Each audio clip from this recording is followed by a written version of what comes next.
यूं तो चला था अकेला, प्रतिभा ने दिया खुशियों का मेला। खूब कमाया, समृद्धि और शोहरत पाया। फिर पाप आया तो सब मिनटों में गंवाया। अपनी परिस्थिति से लड़ा और अब बर्बादी की राह पर हूं मैं खड़ा। दुखों का पहाड़ झेला और फिर से हो गया मैं अकेला। दोस्तों, सिद्धांत अग्निहोत्री मैंने ये 35 सेकंड में लिखा है। किसके लिए? बायजूस के लिए। अब ये आप दोबारा सुनिएगा। कहते हैं ना कि कर्म ऐसे घूम के आते हैं, घूम के आते हैं कर्म, और ये बायजूस के साथ हुआ है। मुझे पता है कि आज बायजूस अपने आलीशान घर में एक कमरे के छोटे से कोने में अंधेरा कर कर ये सोचते होंगे कि यार क्यों आ गया मैं इस शहर में, क्यों आ गया इस चकाचौंध में। अच्छा था जब टीचर था, पढ़ा रहा था, खुश था, बच्चे दुआएं देते थे, माँ बाप दुआएं देते थे, सिलेक्शन होता था, स्टेडियम फुल हो जाते थे। लेकिन उसके बाद जो नहीं करना था वो मैंने किया, खूब सारा लोन लिया और अब खेल खत्म हो गया है, सब कुछ बर्बाद हो गया है। कोर्ट में पहुंच गए हैं, अरेस्ट वारंट निकाल दिया गया है, 6 महीने के लिए जेल की सज़ा सुना दी गई है। जिस इंसान का नाम हर किसी के होंठों पर था, पेरेंट्स बोलते थे बायजूस से ही कोचिंग लेंगे, $1 बिलियन की कंपनी खड़ी कर दी और अब उसकी मैयत निकल रही है। कुछ नहीं बचा, सब गिरवी रखा है। हो सकता है इनके पास बहुत पैसा हो, लेकिन मैं यकीन से कहता हूं कि गोलियां खा रहे होंगे ये नींद की। Byju's Raveendran, rise and fall. मेरा हमेशा से एक मानना रहा है, मैं आपको अपनी कहानी बताता हूं। हम कोर्सेज निकालते हैं, बहुत कम दामों में निकालते हैं क्योंकि हम लोगों को भी सस्टेन करना होता है। बहुत कम दामों पे होते हैं, 300, 400, 200, 500 ऐसे होते हैं और बहुत ही शानदार होते हैं। मैं कभी भी आपसे फेक प्रोमिसेस नहीं करता, कभी करने भी नहीं चाहिए। नेगेटिव मार्केटिंग नहीं करता कि तुमको कुछ नहीं आता है, तुम कुछ नहीं कर पाओगे। नहीं, ऐसा नहीं है। आपको लेना है लीजिए, वरना और भी यूट्यूब में भी बहुत सारे कोर्सेज फ्री अवेलेबल है, आप वहाँ पे भी देख सकते हैं। अगर आपको लगता है कि हमारी मदद होगी तो आप खरीदिए। लेकिन जब आप पाप के रास्ते पर चलते हो, जब आप लोगों की कमजोरी को अपना हथियार बनाने लगते हो, जब आपको लगता है कि यार ये पेरेंट्स है, ये कुछ भी सुन लेंगे क्योंकि बच्चे इनकी कमजोरी होती हैं, तो दिक्कत है भाई। ये बायजूस रविंद्रन ने किया है। कहानी क्या है? कहानी है बायजूस रविंद्रन की। 1980 में केरल के एक परिवार में पिताजी माताजी टीचर थे। एक बच्चे का जन्म होता है अजीकोडे में। बच्चा बहुत ज़्यादा टैलेंट, थोड़ा सा जो लह रहेगा, जो फ्लो रहेगा ना, वो कविता वाला रहेगा। आज सिद्धांत अग्निहोत्री मूड में, आज सिद्धांत सर मूड में। तो एक बच्चे का जन्म हुआ, खूब शोर हुआ, मज़ा आया, वाह, क्योंकि बच्चा आया, खुशियाँ साथ लाया।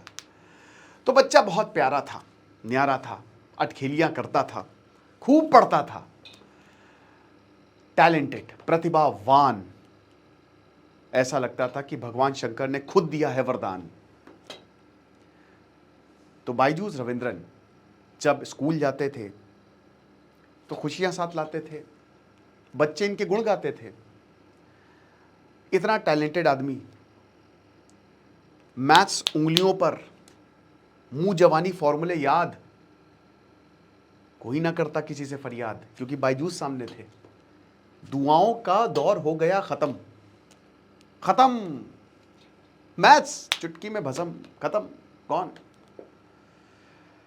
तो टीचर्स ने देखा, बोला बहुत टैलेंटेड, बहुत प्रतिभावान लड़का है, ये तो जरूर कुछ करेगा, माँ बाप का नाम रोशन करेगा, देश का नाम रोशन करेगा, हमारे गांव का नाम रोशन करेगा। और उसने यही किया। लड़का आगे बढ़ा, खूब पढ़ा। 16 साल की उम्र में, बेटा क्या करोगे? इंजीनियरिंग की डॉक्टर, क्या करोगे, क्या बनोगे? पिताजी, इंजीनियरिंग करूंगा, बड़ी बड़ी मशीनें बनाऊंगा, शोहरत कमाऊंगा, वादा है आपसे, घर लौट कर आऊंगा और अपने देश और अपने गांव को आगे बढ़ाऊंगा। पिताजी खुश, बोला बहुत बढ़िया बेटा। इंजीनियरिंग की, 2001 में एक शिपिंग कंपनी में जॉब लगती है। जॉब लगी, मज़ा आ गया, पैसा मिला, लेकिन मन नहीं मिला। बोला कि कुछ तो गड़बड़ है दया, कुछ तो दूसरा करना है।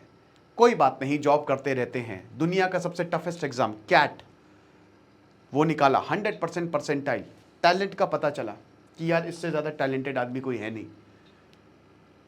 उसके बाद 2 लोगों को, जब कैट का इन्होंने एग्ज़ाम दिया तो 2 लोगों को इन्होंने ट्यूशन दिया। इनकी समृद्धि फैलने लगी। हर कोई इनके सामने आया, हाथ फैलाया, हमको भी पढ़ा दो सर, हम भी कैट निकालना चाहते हैं। तथास्तु पढ़ाया, 100% परसेंटाइल दोनों बच्चे लाए। बच्चे खुश, पेरेंट्स खुश। 2 से 4 हुए, 4 से 8 हुए, 8 से 16 हुए। अगले साल फिर से कैट का एग्ज़ाम दिया, फिर से एग्ज़ाम को टॉप किया, 100% परसेंटाइल। लेकिन कैट को ज्वाइन नहीं किया, नौकरी करते रहे। फिर नौकरी छोड़ दी क्योंकि अब जत्थे में स्टूडेंट्स आने लगे। रविंद्रन ने सोचा कि यही तो है, यही है जिससे मैं करता हूं प्यार और किसी पे नहीं करूंगा एतबार। इसी को ही तो मुझे अपना करियर बनाना है। और अब सामने सपना है खड़ा, एक बहुत बड़ा, बनाएंगे, शीर्ष तक पहुंचाएंगे। खोला बहुत बड़ा सा सेंटर अपने ही घर में। उसके बाद शुरू होती है एक एंडलेस एपिक जर्नी। बहुत प्रतिभा थी, कमाल की प्रतिभा, समझाने का हुनर, उन्हीं के हिसाब से स्टूडेंट के लेवल के उतर के ये बच्चों को समझाते थे। बच्चे इनसे बहुत प्यार करते थे। करते करते करते ढेरों बच्चे हो गए, हजारों बच्चे हो गए। 2008-9 आते आते इन्होंने शहरों में अपने सेंटर्स बनाए। सबसे पहले केरल, देन उसके बाद चेन्नई, बैंगलोर, मुंबई, पुणे, ये 5 शहर। 24 घंटे काम करते थे। अपनी पत्नी से भी इनकी मुलाकात हुई, पत्नी ने भी इनके बिजनेस को एक्सपैंड किया। लेकिन असली मौका अभी आना बाकी था। इनको पता था कि अब दिक्कतें बहुत ज़्यादा हो गई हैं। 2012-13 आते थे, 9 शहरों पे इन्होंने अपने कारोबार को फैला लिया था। स्टेडियम में आते थे, स्टेडियम फुल हो जाता था, क्योंकि इनका पढ़ाना सबको भाता था। अब जैसे ही ये स्टेडियम में आए, जैसे ही ये स्टेडियम में आते, तालियों की गड़गड़ाहट से इनका स्वागत होता। एक सेंसेशन बन गए थे, वायरल सेंसेशन। महिपाल यूनिवर्सिटी के one of the founder Rajendra Pai से इनकी मुलाकात हुई। लंबी बातचीत चली और फिर दाल गली। पाई ने बोला 50 करोड़ लो, डिजिटल करो इसे, ऐप बनाओ। ऐप बनाया और फिर तो there was no looking back.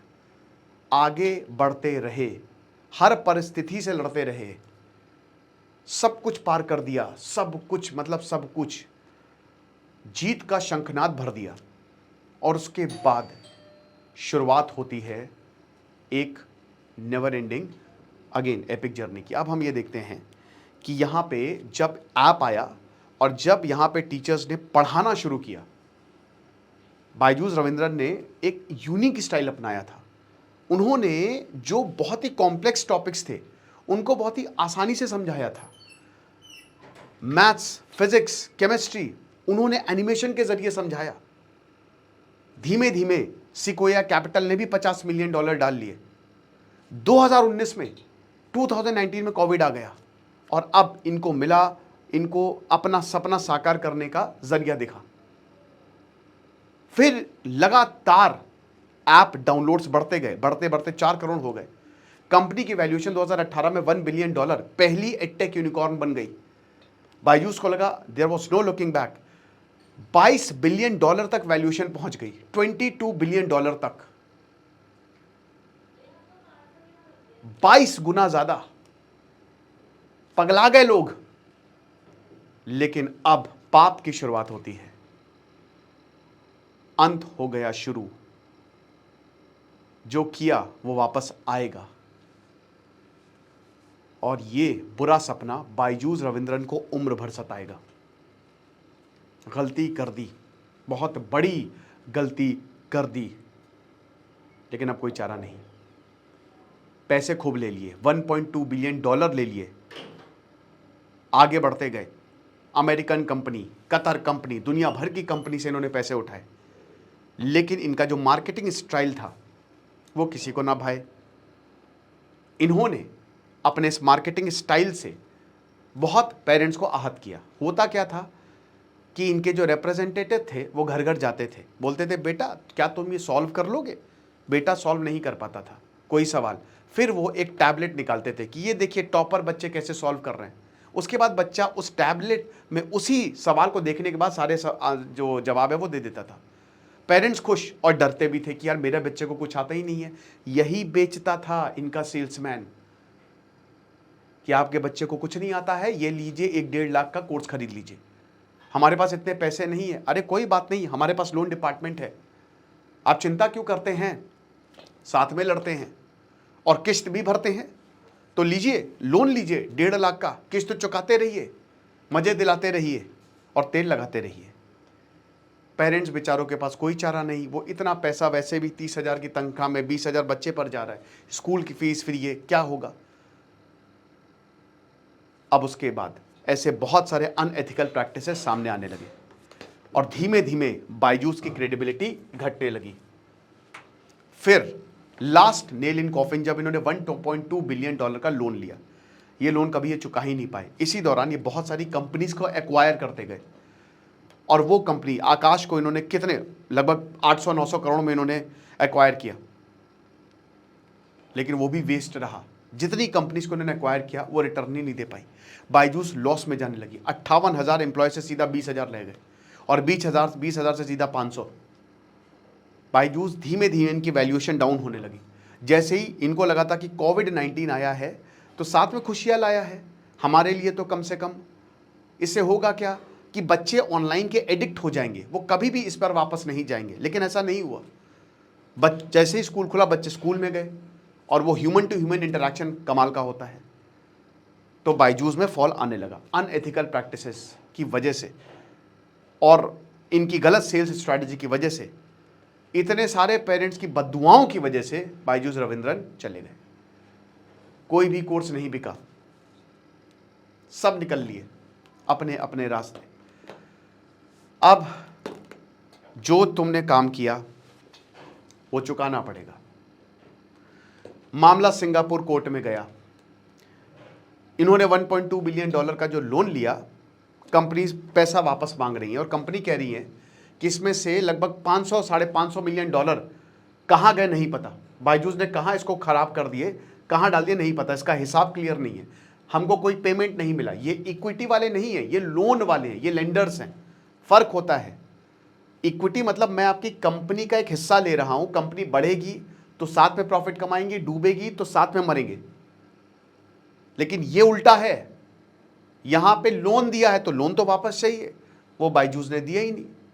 मामला पहुंच गया सिंगापुर कोर्ट। सिंगापुर कोर्ट ने लगातार इनको नोटिसेस भेजे, बताइए फ्रॉड मिला, जवाब नहीं दिया तो कंटेम्प्ट ऑफ कोर्ट लग गया। 6 महीने के सिंगापुर कोर्ट ने सजा सुना दी। अब बायजूस अभी कहां है पता नहीं। ये सजा सुनाई जरूर है, बट जरूरी नहीं कि बायजूस को जेल हो। लेकिन हां, अगर बायजूस नहीं प्रेजेंट होते हैं तो प्रॉब्लम बहुत बड़ी हो सकती है, क्योंकि इनकी जितने भी एसेट्स हैं उनको फ्रीज किया जा सकता है। इंटरनेशनल लुकआउट नोटिस, एक्स्ट्राडिशन तक ये भी केस इनके ऊपर चल सकता है। हालांकि इसका भी एक लीगल प्रोसीजर है, बायजूस को लड़ेंगे जरूर, है ना। ऐसा नहीं है कि बस ऑर्डर दे दिया तो गिरफ्तारी हो जाएगी, बट क्योंकि सिंगापुर में ट्रिब्यूनल्स हैं, जो कंपनी के ट्रिब्यूनल्स, फ्रॉड होता है तो सिंगापुर जाके लड़िए, तुरंत निपटारा होता है। ये कतर लोन, ये this is the heart. 150 million dollar इन्होंने दिए थे, बोला कि हमको 1 रुपए से वापस नहीं मिले। बायजूस क्लेम कर रहे हमने तो दिए हैं, सारे फाइनेंशियल रिकॉर्ड है। कतर ने बोला रबिश, कुछ नहीं है, आइए केस लड़िए अब।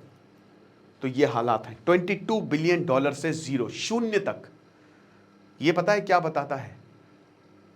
ये बताता है उड़ो, जितना हो सके उड़ो, लेकिन अपने पंखों को भी देख लो। अगर ड्रैगन नहीं हो तो चिड़िया बनो, लेकिन उड़ो। सिचुएशन को एनालाइज करके फैसले लेने चाहिए। इतना भी परिवार मत बढ़ा लो कि बच्चों का नाम ही याद ना रहे। समझ रहे हो? इंसान को सुकून चाहिए, इंसान को खुशी चाहिए। दुबई में रहते हैं, बट मुझे लगता है कि अजीकोडी में जितना खुश रहते होंगे इतना कभी नहीं। याद तो करते होंगे कि क्या दिन थे वो, जब पढ़ाता था हजारों को, लाखों लोग आते थे, आहा मजा आ जाती थी। लेकिन अब कुछ नहीं। अंधेरा और मायूसी के अलावा all gone. Thank you so much.